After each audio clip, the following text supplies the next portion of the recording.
बारिश के सीजन में जरूरी नहीं कि आप घर से निकलेंगे तभी मुसीबत में फंसेंगे। यूपी और हरियाणा में स्कूल जाने वाले बच्चे और अस्पताल में भर्ती मरीज भी पानी से परेशान दिखाई दिए। हरियाणा के रेवाड़ी में सरकारी अस्पताल के अंदर तक पानी भरा मिला। अस्पताल के कई वार्ड मरीजों के लिए बंद थे क्योंकि वहां पानी का कब्जा था। इसी अस्पताल में एक मरीज के पैरों में प्लास्टर लगा था, फिर भी वो पानी से भरे अस्पताल में चलने को मजबूर था। अस्पताल के मरीजों के साथ स्कूल के बच्चे भी पानी से परेशान दिखे। यूपी के महोबा में तेज बारिश के बाद एक प्राइमरी स्कूल की तस्वीर बदल गई। 2008 से स्कूल में हर साल पानी भरता है, लेकिन समस्या का समाधान अब तक नहीं हुआ। और अब जान लेते हैं कि बारिश के बाद आज पहाड़ों का क्या हाल है। पहाड़ों में आज भी बारिश के बाद हुए भूस्खलन की तस्वीरें देखने को मिली। उत्तराखंड और हिमाचल के साथ जम्मू कश्मीर में भी पहाड़ टूटे, जिसका खामियाजा आम लोगों को भुगतना पड़ा। मंडी में कुछ सेकंड के भीतर ही पहाड़ का एक हिस्सा धीरे धीरे नीचे आने लगा। भूस्खलन के बाद पहाड़ों के हरे भरे पेड़ मलबे में तब्दील हो गए। मंडी के थुनाग में बीते दिनों आई तबाही के बाद अब इलाके में जिंदगी पटरी पर लौट रही है। आर्मी ने इलाके के लोगों के लिए राहत कैंप भी लगाए। इन कैंप्स में उन लोगों की देखभाल की जा रही है जिन्होंने प्राकृतिक आपदा में अपना सब कुछ खो दिया। हिमाचल में बाढ़ और भूस्खलन से अब तक 85 लोगों की मौत हो चुकी है और करीब 35 लोग अब भी लापता है। पहाड़ों में गाड़ी ले जाने वाले लोगों का कुल्लू में ये हाल हुआ।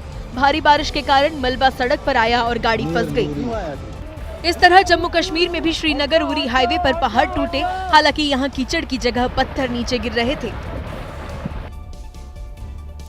उत्तराखंड के देहरादून में शराब के नशे में स्टंटबाजी करना कुछ युवकों को भारी पड़ गया। कुछ युवक पिकनिक मनाने के लिए मालदेवता इलाके में पहुंचे थे। बताया गया कि शराब के नशे में धुत इन युवकों ने मजाक में अपनी थार गाड़ी साम नदी में उतार दी। कुछ ही देर में नदी का जलस्तर बढ़ा और नदी ने विकराल रूप धारण कर लिया। नदी के तेज बहाव में गाड़ी पूरी तरीके से फंस गई और देखते ही देखते गाड़ी नदी में बहती चली गई। अच्छी बात यह रही कि गाड़ी में सवार सभी युवक तैरकर नदी से बाहर आ गए, जिससे उनकी जान बच गई।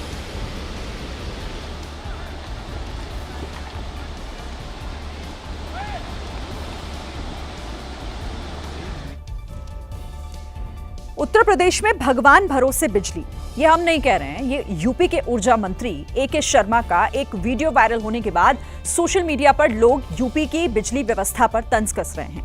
ऐसा इसीलिए क्योंकि जब मंत्री जी से बिजली कटौती पर सवाल किया गया तो वहां जय श्री राम के नाम की नारेबाजी होने लगी।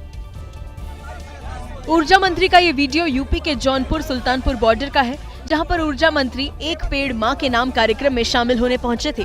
इसी दौरान लोगों ने उनके सामने बिजली कटौती का मुद्दा उठा दिया। केवल 3 घंटा बिजली मिल रहा है, 24 घंटे 3 घंटा बिजली मिल रही है।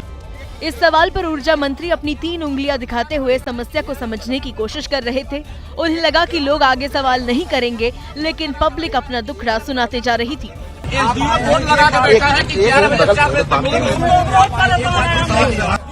लोगों के सवाल पर ऊर्जा मंत्री हाथ जोड़ने लगे। इसी बीच हनुमान जी के प्रसाद को प्रमाण करते हुए नारेबाजी शुरू हो गई।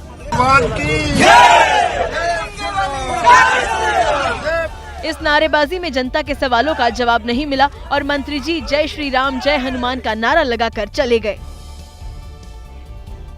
राजस्थान के जैसलमेर में छतरी निर्माण के दौरान 2 समुदाय आमने सामने आ गए।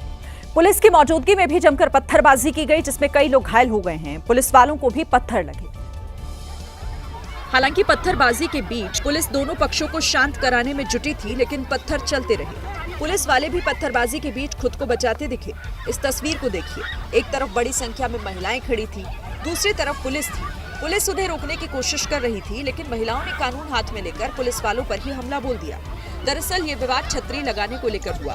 बहुत पहले जैसलमेर के बासन पीर में राजपूत शहीदों की याद में स्मारक बनाए गए थे। मूर्तियों और लोगों के बैठने के लिए छतरी लगाई गई थी, जिसे एक पक्ष ने तोड़ दिया था।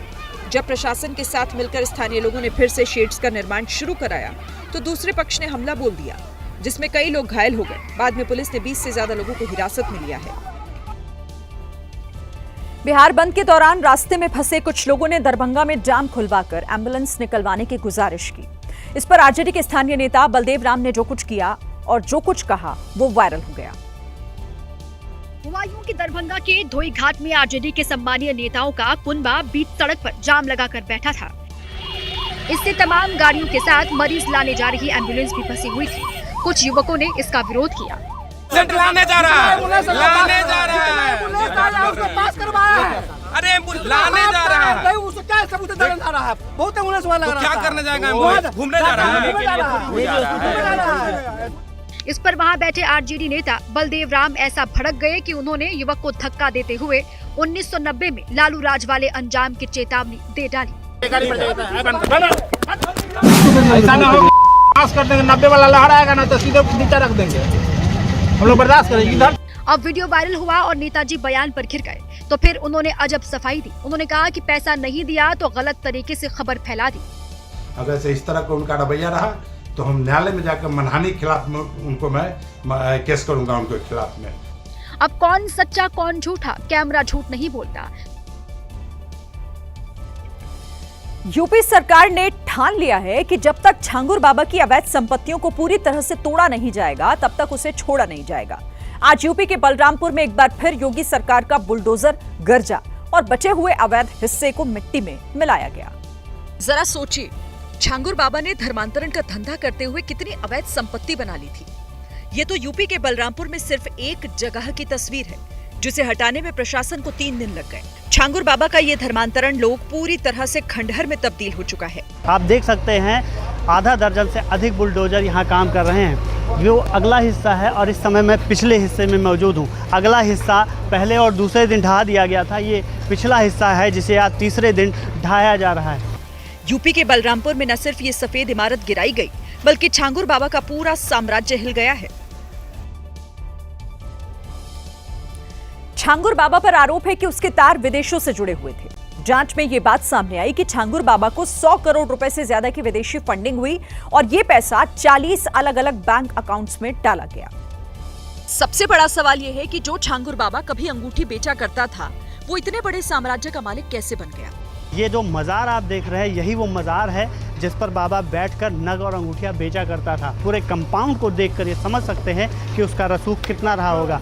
अब ईडी की पहली कोशिश छांगुर और उसके सहयोगियों की अकूत संपत्ति को खंगालने की है, क्योंकि जिस तरह से बलरामपुर में छांगुर बाबा ने अपनी संपत्ति को नीतू उर्फ नसरीन के नाम पर लिखवाया था, हो सकता है नसरीन की तरह उसके और भी कई गुर्गे हों। सूत्र बता रहे हैं कि ईडी इस मामले से जुड़े तमाम दस्तावेज इकट्ठा कर रही है, क्योंकि 40 बैंक अकाउंट की जानकारी सामने आई है। वो फर्जी दस्तावेज के आधार पर खोले गए 40 संस्थाओं के हैं। सूत्र ये भी बता रहे हैं कि अरब देशों में छांगुर बाबा के बैंक अकाउंट में करोड़ों रुपए हो सकते हैं। ईडी अब छांगुर बाबा के नागपुर और पुणे में खरीदी गई जमीनों का भी ब्यौरा निकाल रही है। वहीं यूपी एटीएस अब छांगुर बाबा और नसरीन समेत बाकी आरोपियों के खिलाफ गैंगस्टर एक्ट लगाने की तैयारी में है। जैसे ही एक्ट लगेगा, इनकी सारी संपत्ति जब्त कर ली जाएगी। छांगुर बाबा से जुड़ी कई जानकारी निकल रही है। पता चला है कि छांगुर बाबा ने लाखों रुपए की कीमत के विदेशी नस्ल के घोड़े और कुत्ते पाल रखे थे और ये सारी ऐश छांगुर बाबा धर्मांतरण से कमाए गए उन पैसों से किया करता था। अब यूपी एटीएस ने छांगुर और नसरीन को रिमांड पर लिया है और पूछताछ में कई चौंकाने वाले खुलासे होने की उम्मीद है। 7 दिन की रिमांड मिलने के बाद यूपी एटीएस छांगुर बाबा और नसरीन को लेकर एटीएस मुख्यालय पहुंची। 16 जुलाई की शाम 5 बजे तक दोनों एटीएस की रिमांड पर रहेंगे। अब एटीएस की सबसे पहली कोशिश इसके पूरे नेटवर्क का पता लगाने की है। इसके अलावा जैसे जैसे छांगुर की अवैध संपत्ति की डिटेल मिलेगी, उसे ध्वस्त किया जाएगा। इस बात की जानकारी हुई है कि लगभग 15 वर्षों से यह गैंग वहां कार्य कर रहा था। काफ़ी बड़ी संख्या में धर्मांतरण कराए हैं। जिन मुलजिमों के विरुद्ध पुख्ता तथ्य प्राप्त हो गए हैं, उन सब की गिरफ्तारी कर ली गई है। सूत्र ये भी बता रहे हैं कि छांगुर बाबा नेपाल सीमा पर इस्लामिक दावा सेंटर और मदरसे खोलने की तैयारी में जुटा था, लेकिन उससे पहले ही इसका भांडा फूट गया।